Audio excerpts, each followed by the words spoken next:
Village food with Rupsana. আমি সেই রূপসানা আবারও হাজির হলাম দারুণ স্বাদের মিক্স সবজি রেসিপি নিয়ে।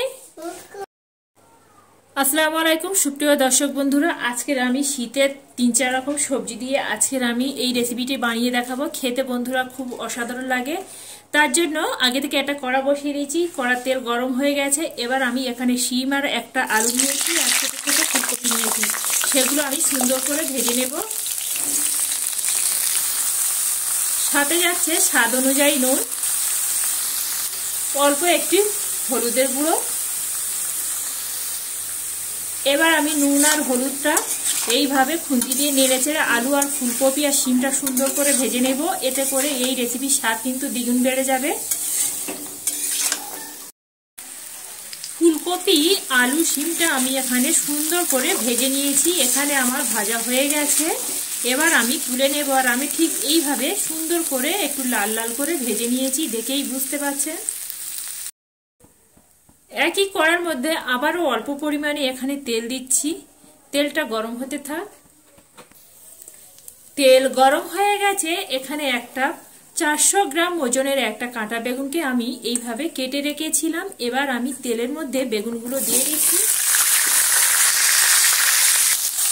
সাথে দিচ্ছি স্বাদ অনুযায়ী নুন, অল্প একটু হলুদের গুঁড়ো।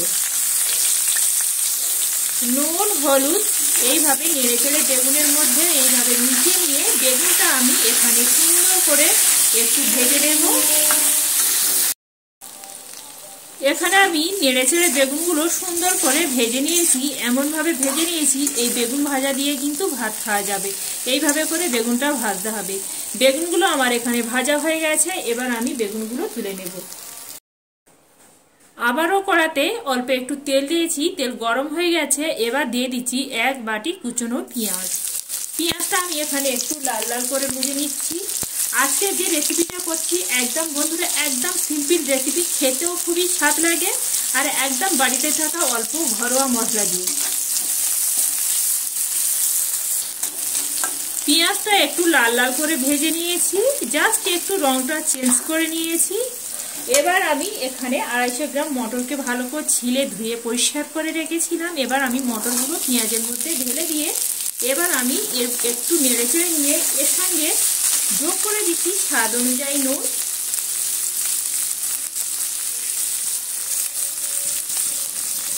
নুনটা দিয়ে পেঁয়াজ আর মটরশুঁটিটা ভালো করে একটু সময় নিয়ে মিনিট 3 সময় নিয়ে ভেজে নিতে হবে। মটরশুঁটি পেঁয়াজটা আমি মিনিট 3 সময় ধরে ভালো করে ভেজে নিয়েছি। আর মটরশুঁটিটা এখানে সুন্দরভাবে যেভাবে মটরশুঁটি ভাজা হয় ঠিক সেইভাবে করে ভেজে নিয়েছি। এবার আমি সাথে দিয়ে দিচ্ছি 2টো কাঁচা লঙ্কা। এটা আমি ফাটাইনি, কারণ এই আমাদের লঙ্কাটা খুবই ঝাল। এবার আমি এখানে যোগ করে দিচ্ছি 2টো টমেটোকে এইভাবে ফালি করে রেখেছিলাম। এবার আমি ফালি করা টমেটো দিয়ে আমি মটরশুঁটির সঙ্গে ভালো করে আরও মিনিট 3 সময় নিয়ে ভেজে নিচ্ছি। টমেটোটা আমার এখানে ভালোভাবে ভাজা হয়ে গেছে। এবার আমি একে একে যেসব সবজিগুলো ভেজে রেখেছিলাম এবার আমি সবজিগুলো এর মধ্যে দিয়ে দিচ্ছি। আজকের বললাম একদম সিম্পল মশলা দিয়ে আমি বানিয়ে দেখাবো, আপনারা শুধু দেখতে থাকুন সিম্পল মশলাটা কি।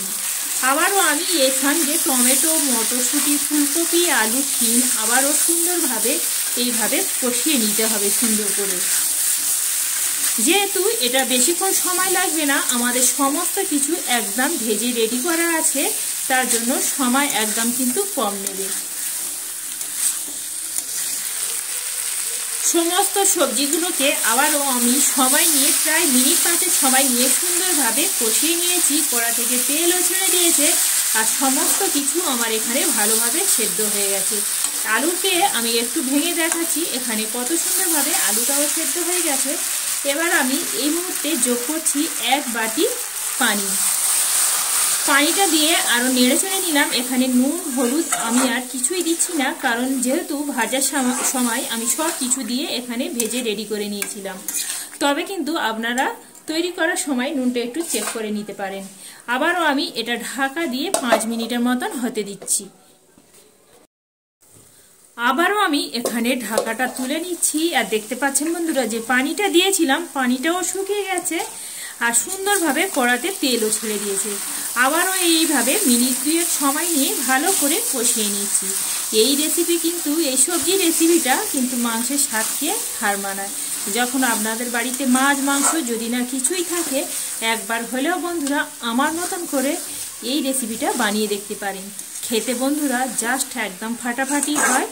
আপনারা না তৈরি করে খেলে বুঝতে পারবেন না যে এর স্বাদ কতটা। আপনাদের সঙ্গে গল্প করতে করতে কষানো হয়ে গেছে। এবার আমি এখানে যে বেগুনগুলো ভেজে রেখেছিলাম, ভাজা বেগুনগুলো আবারও আমি এই ফুলকপি, আলু আর শিমের মধ্যে দিয়ে দিলাম। দিয়ে আবারও এটা মিনিট 3 সময় নিয়ে হালকা হাতে এইভাবে আস্তে আস্তে করে নেড়ে ছেড়ে উল্টে পাল্টে দিতে হবে, যাতে বেগুনের মধ্যে সমস্ত মশলাগুলো ঢুকে যেতে পারে আর বেগুনটা ভালোভাবে একটু রসালো হয়। এতে করে বেগুনগুলো যখন ভাত খাবেন আর খাওয়ার সময় মুখে যেন অমৃতর মতন লেগে থাকবে বন্ধুরা। আবারও এটা মিনিট 3 সময় নিয়ে সমস্ত কিছু কষিয়ে নিচ্ছি। মিনিট 3 সময় নিয়ে আবারও আমি সুন্দরভাবে কষিয়ে নিয়েছি। এবার আমি এখানে 2 বাটি পানি যোগ করে দেব একেবারে গ্রেভির জন্য। এখানে যে আমি ভেজে রাখা সবজির বাটিটা ধুয়ে এখানে 2 বাটি মেপে আমি এখানে পানি নিলাম। পানিটা দিয়ে আবার এইভাবে একটু নেড়ে চেড়ে নিচ্ছি। এখানে বেশি পানি দেওয়ার দরকার নেই, যেহেতু এই রেসিপিটা একদম মাখো মাখো হবে। আর এই রেসিপিটা শুধু ভাত নয়, এটা রুটি, লুচি, পরোটার সঙ্গে আপনারা পরিবেশন করতে পারেন। একটু নেড়ে চেড়ে নিলাম। নেড়ে চেড়ে নিয়ে আবারও এটা ঢাকা দিয়ে এটা 5 মিনিটের মতন হতে দেব। এদিকে তরকারিটা হতে থাক আর এদিকে যে সিম্পল মশলাটা আমি এখানে তৈরি করে নিই। এখানে 10টা থেকে 12টা রসুনের কোয়া নিয়েছি আর 1 চা চামচ একদম উঁচু করে নিয়েছি এখানে কাঁচা জিরে। এগুলো আমি সুন্দর করে একটা মিহি পেস্ট তৈরি করে নেব। আবারও আমি এখানে ঢাকাটা তুলে নিচ্ছি আর আগে থেকে যে রসুন আর কাঁচা জিরের পেস্টটা আমি এখানে রেডি করে নিয়েছি সেটা আমি এর মধ্যে দিয়ে দিচ্ছি। এই সময় দিলে এর স্বাদ কিন্তু দ্বিগুণ হয় আর এর একটা সুঘ্রাণও বেরিয়ে আসে, খেতে অসম্ভব মজাদার হয়। এবার আমি খুন্তি দিয়ে এইভাবে হালকা হাতে একটু নেড়ে চেড়ে দিচ্ছি। নেড়ে চেড়ে নিলাম। নেড়ে চেড়ে দিয়ে আবারও এটা আমি ঢাকা দিয়ে আবারও আমি এটা কুক করতে দিচ্ছি।